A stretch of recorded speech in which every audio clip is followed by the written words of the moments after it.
Hello there, you're watching our television. This is State of Business. I am Pomulta Katugampala. We're on our top stories tonight.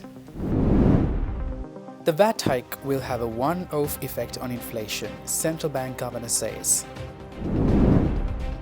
Single-digit inflation vital for fostering business confidences, State Minister emphasises. Welcome back, you're watching State of Business. Now let's have a detailed look at today's stories. The Central Bank Governor Dr. Nandulal Veerasinghe said that the VAT hike will have a one-off effect. He mentioned that even though inflation will see a rise at the start of the year, it will gradually come down to sustainable levels towards the end of the year. The Central Bank Governor said this speaking at a press conference held at the Central Bank premises recently. We have looked at the inflation. So today number came out, I think 4%. Just announced today. I think we think it will one-off impact with the inflation. Full impact maybe another 2 to 3% increase in end of January. So that will one-off increase, and that will gradually, fade out going forward. It won't sustain that long. So as our target is to bring it down to 5%. So that will immediately go up to close to probably about 6% and close to 7%, and it will come down later.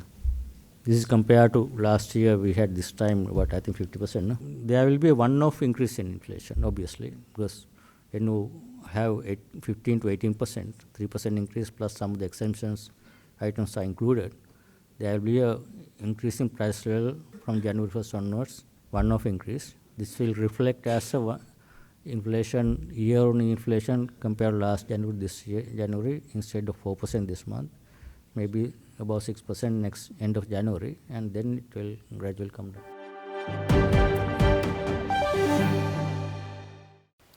Meanwhile, State Minister Shehan Semasinga emphasised that sustained single-digit inflation has played a crucial role in fostering business confidence in the country. The state revenue accounting for 11.2% of the gross domestic product in 2023 is projected to increase to 15% by 2026. The State Minister said this at a press conference held at the Presidential Media Centre yesterday.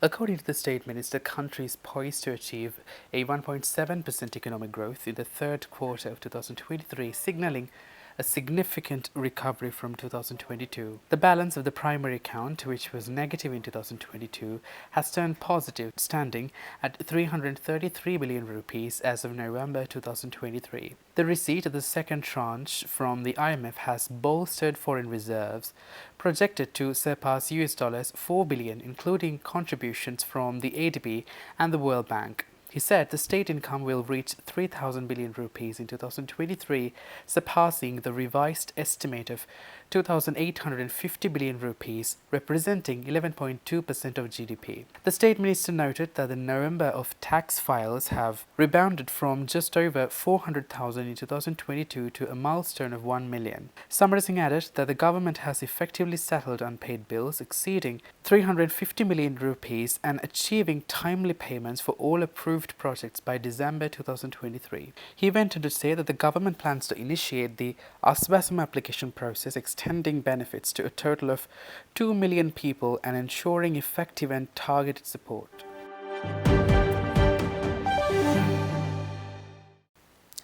Now, the Sri Lanka Export Development Board has partnered with the Import Promotion Desk in Germany to empower women entrepreneurs in Sri Lanka. The initiative kicked off with a series of capacity-building programs aimed at nurturing export-oriented women-led businesses at the EDB premises recently. The training program brought together 19 selected export-ready women-led businesses eager to make a mark in the global market. The workshop focused on imparting crucial knowledge on market intelligence, UA market trends, effective sales techniques, and essential company strategies. This collaboration marks a significant step towards empowering women entrepreneurs in Sri Lanka. The EDB plans to continue this momentum with a hand-holding capacity-building program for selected women-led businesses, facilitating their entry into the competitive EU market. Stay tuned for more stories after this short commercial break.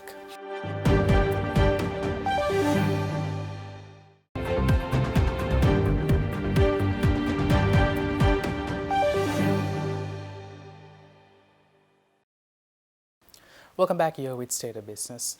Now, the Asia Progress Forum affiliated with the Communist Party of Sri Lanka has raised concerns about Sri Lanka's limited benefits from the Belt and Road Initiative in comparison to other nations. According to the APF, investments from the initiative amount to only 14% of Sri Lanka's gross domestic product. The APF highlighted that Laos and Cambodia have received significantly higher investments with 140% and 60% of their GDPs respectively. This has prompted the APF to emphasize that despite Sri Lanka's long-standing relations with China, the country has derived comparatively fewer benefits from the initiative. The APF attributed Sri Lanka's lower investment levels to an unstable policy situation and an anti-Chinese environment fostered by Western interests. The APF dismissed narratives like Chinese colony and Chinese debt trap as fictional, pointing to Western interferences in Sri Lanka's internal politics. The APF argued that misinformation has hindered Sri Lanka from maximizing benefits from the Belt and Road Initiative. The APF concluded by asserting that the Belt and Road Initiative is transforming the global order into a multipolar character in challenging Western imperialism. It encouraged Sri Lanka to prioritize its sovereignty and maximize benefits from this initiative. Meanwhile, Vinod Bunusing, an official of the Asia Progress Forum, said that Sri Lanka is not adequately utilizing its maritime and human resources. Bunusing said that in order to maximize these resources, Sri Lanka needs to establish more and more institutes. The official of the Asia Progress Forum said this speaking at a press conference held in Colombo recently. Sri Lanka is sitting on one of the biggest sea reserves in the world. We have a huge economic area surrounding Sri Lanka, which is ours by maritime law, and we are not exploiting it. We are not using it. So what we need is an ocean university which will help us to develop methods of exploiting this big resource that we have around us. There's energy resources, there's mineral resources, there are bioresources. These are all things that we can develop, but for that we need to have a marine policy, and for that we need a marine university, an ocean university. Similarly, I was chairman of the Ceylon German Technical Training Institute.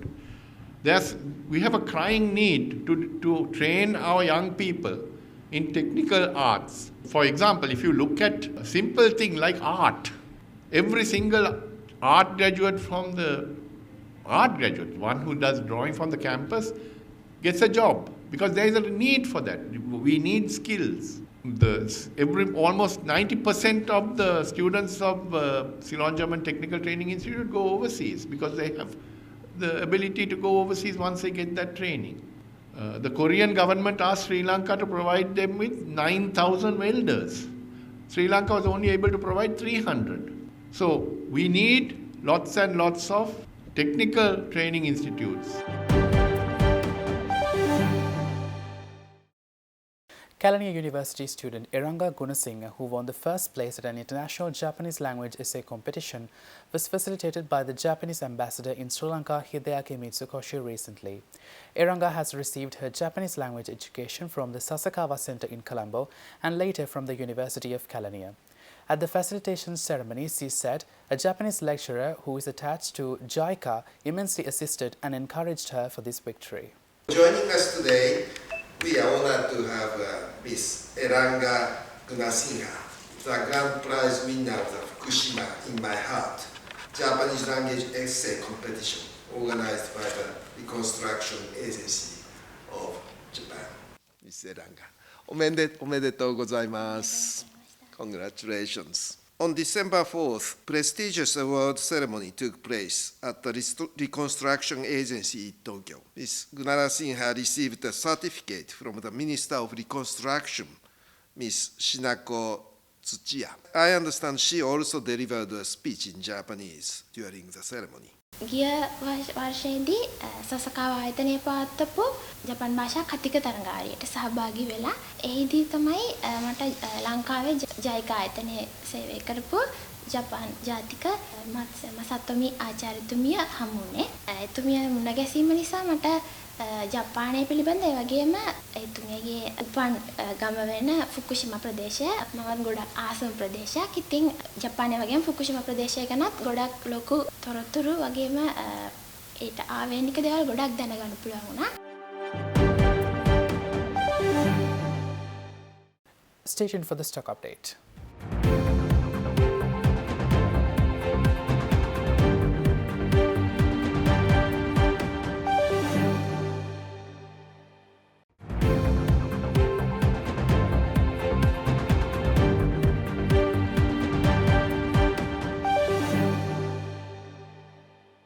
Welcome back, you're watching State of Business. Now the stock update. Trading at Colombo Stock Exchange ended on positive notes today. The All-Share Price Index gained 30.12 points to close at 10,684.28 and the S&P SL 20 gained 16 points to close at 3,084.36. The turnover was 0.3 billion rupees and over 14 million shares were traded. Coming up next are Forex rates.